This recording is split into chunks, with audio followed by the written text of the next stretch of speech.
We bring you the answers to all your questions. Be better than others. Enjoy the benefits of knowledge. Accept the answers from us.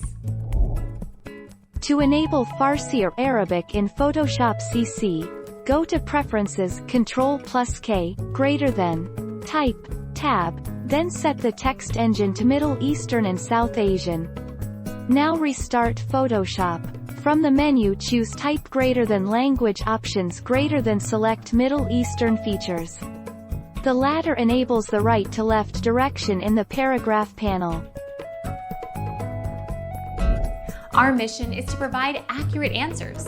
We think without knowledge, it is impossible to live a balanced life. Be competent, be skillful. Thank you for watching. Don't forget to subscribe and hit the bell notification.